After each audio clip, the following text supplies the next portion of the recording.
بہت سارے نشے لوگوں کو لگے ہوئے ہوتے ہیں. ہر آدمی کوئی نہ کوئی نشہ کرتا ہے. کوئی دولت کا کرتا ہے, کوئی شہرت کا کرتا ہے, کوئی اپنی تعریف کا نشہ کرتا ہے. دو چار لوگوں سے تعریف سن کے مطمئن ہو جاتا ہے. ناراض تو نہیں ہو گیا اس جملے سے آپ؟ کرتے ہیں لوگ دولت کا نشہ بھی. یہ جب نقصان ہوتا ہے تو بندے بیمار نہیں ہو جاتے؟ پیسے ڈوب جاتے ہیں تو لوگ بیمار نہیں ہو جاتے؟ تو اس کا مطلب یہ ہوتا ہے کہ نشہ ٹوٹ گیا ہے. اب بہک ہوئے ہیں نا تھوڑے سے تو کانپتے ہیں, تڑپتے ہیں, پریشان. نشہ ہی اسی طرح ہی کرتا ہے نا, نہیں ملتا تو پریشان ہوتا ہے. یہ سارے نشے ہیں, مختلف قسم کا نشہ. اب مانتے نہیں اس بات کو, تسلیم نہیں کرتے, کیونکہ تسلیم کرنا بڑا مشکل کام ہے. اس کے لیے تو بڑی ساری چیزیں جو ہیں وہ دبوچ کے اور بڑی سارے رستے پھلانگ کے آنا پڑتا ہے, تو بڑا مشکل ہے ماننا, ورنہ کرتے ہیں ہم. ہمارا مزاج ہے. یہ گھومنے پھرنے کا, دنیا دیکھنے کا بھی ایک نشہ ہے. یہ بہت ساری باتیں کرنے کا بھی ایک نشہ ہے. گپ شپ کا بھی ایک نشہ ہے. دو چار لوگوں کی جب تک پگڑیاں نہ کھول لیں, بعض لوگوں کو نیند نہیں آتی. یہ غیبت کا, چغلی کا, بددیانتی کا, یہ بھی ایک نشہ ہے. اس پر ملا رومی رحمۃ اللہ نے بڑا کلام لکھا ہے. وہ کہتے ہیں مانگ کے کھانے کا بھی نشہ ہے. مانگ کے کھانے کا بھی نشہ ہے. وہ کہتے ہیں کہ ایک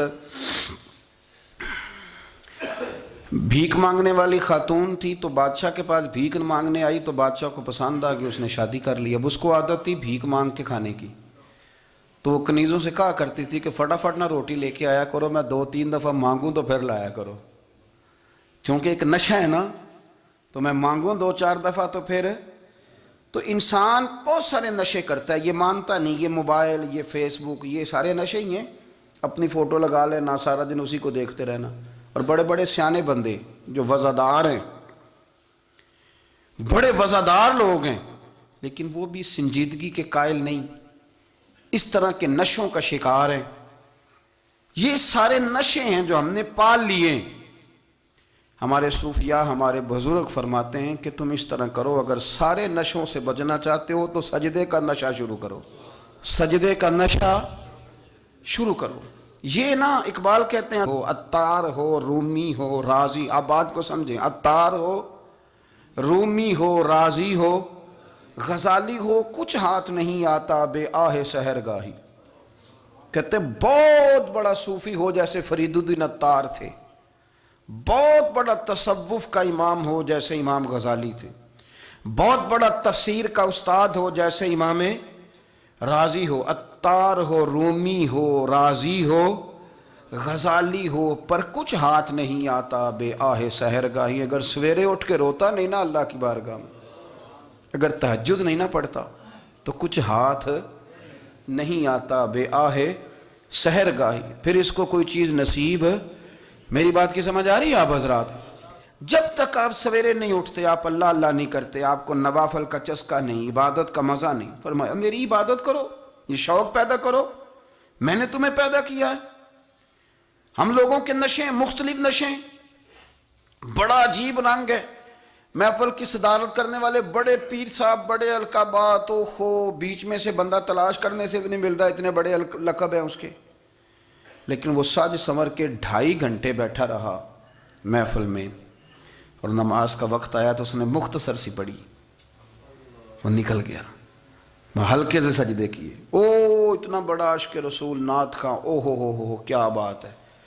اور عشق رسول کا بہت بڑا پیغامبر, بہت بڑا مبلغ, اور بیچارہ سمجھ ہی نہیں سکا کہ اللہ کے رسول نے فرمایا تو نماز پڑھ, میری آنکھیں ٹھنڈی ہو جائیں گی. تو یہ نشے کے عادی تو ہیں, پر حقیقت کے قائل نہیں ہیں. یہ بس ٹھیک ہے, خوابوں کی دنیا میں لوگ زندہ ہیں, پر جن کو یہ جو نشہ تھا نا عبادت کا, یہ میرے رسول پاک کی چاہت ہے, یہ میرے نبی کریم علیہ السلام کی. آپ دیکھیں نا, حضور مہینوں جا کے غار حرا میں بیٹھتے تھے. کیا وہاں تبلیغ کرتے تھے؟ کوئی کتاب لکھتے تھے؟ رسول کریم علیہ السلام مہینہ رہتے غار حرا میں. کوئی نہ مجھے دیکھے, کوئی نہ مجھے ملے, حضور یہاں کیا ہے؟ فرمایا میں اپنے رب کی عبادت کروں گا. نبی کریم علیہ السلام نے سجدوں کے ساتھ پتھروں اور پہاڑوں کو آباد کر دیا, سجدوں کے ساتھ. آپ کا سجدہ آپ کو بہت ساری چیزوں سے چھڑا لیتا ہے. یہ بہت ساری جگہوں سے جھکنے سے بچا لیتا ہے۔ صوفیاء اولیاء یہ کیا کرتے تھے؟ یہ سجدے کا ذوق ہی تو پیدا کرتے تھے۔ سجدے کا ذوق شاہ عبدالعزیز دباغ رحمۃ اللہ تعالی علیہ اپنے مریدوں سے فرمایا کرتے تھے کہ اگر تم پکے نمازی بن جاؤ نا، تہجد گزار ہو جاؤ، تو میرے پاس آنا جانا چھوڑ دینا۔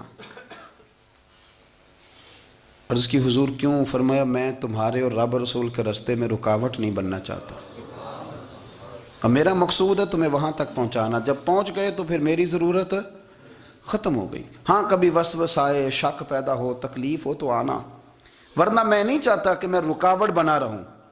تم اللہ اللہ کرو، اس مالک کو راضی کرو۔ میرے رسول پاک علیہ وسلم نے فرمایا بندہ اللہ کے سب سے قریب اس وقت ہوتا ہے جب وہ سجدے کی حالت میں ہوتا ہے۔ کس کے قریب ہوتا ہے؟ اللہ کے سب سے قریب ہوتا ہے۔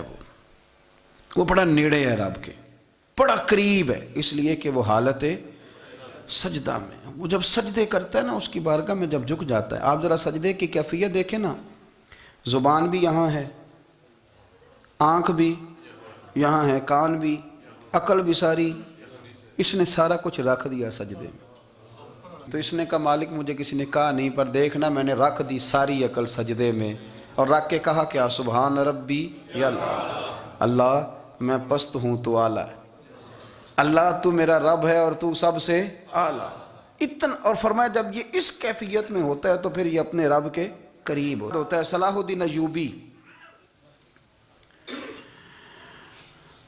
ایک بزرگ سے ملاقات ہو گئی، بیت المقدس پر قبضہ تھا عیسائیوں کا، تو صلاح الدین بڑے پریشان تھے۔ بابا جی کہنے لگے پتر کیا ہوا؟ کہنے لگے حضور پتہ چلا ہے دشمن کے 2 بحری بیڑے اسلحہ لے کے آ رہے ہیں، مسلمان پہلے ہی کمزور ہیں، اور اب اگر 2 بحری بیڑے اور آ گئے تو حضور مسئلہ بن جائے گا۔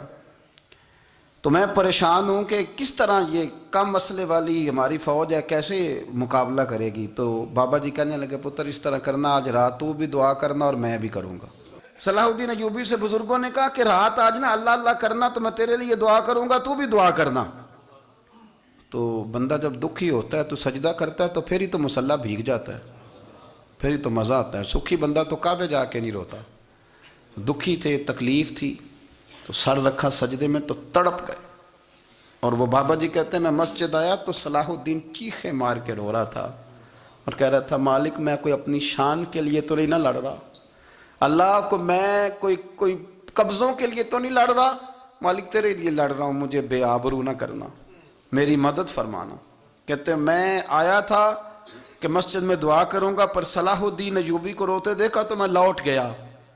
تو سویرے صلاح الدین ملے تو بڑے خوش تھے۔ میں نے کہا پتر کیا ہوا؟ کہنے لگے حضور وہ بحری بیڑے 2 آ رہے تھے نا اسلحہ لے کے، دونوں ڈوب گئے پانی میں ڈوب گئے۔ تو بابا جی کہنے لگے صلاح الدین وہ پانی میں نہیں ڈوبے، وہ تیرے آنسوؤں میں ڈوب گئے، وہ غرق ہو گئے۔ وہ جو تو نے مسلح بات کیا تو وہ تیرے آنسوؤں میں ڈوب گئے، وہ غرق ہو گئے، وہ تباہ، اتنے قیمتی تھے تیرے آنسو کے بہا لے گئے دشمن کے بحری بیڑوں کو۔ حضرت ابو فاطمہ رضی اللہ تعالیٰ عنہ سے نبی پاک صلی اللہ علیہ وسلم نے فرمایا جلدی ملنا چاہتے ہو کہ دیر سے؟ عرض کی حضور فٹافٹ ملنا ہے، میں نے قیامت کے دن آپ سے جلدی ملنا ہے۔ تو نبی پاک علیہ السلام نے فرمایا پھر اس طرح کرنا، دنیا میں رہ کے سجدے زیادہ کرنا، پھر سجدے زیادہ کرنا، قیامت میں ملاقات جلدی ہو جائے گی، قرب ملے گا تمہیں۔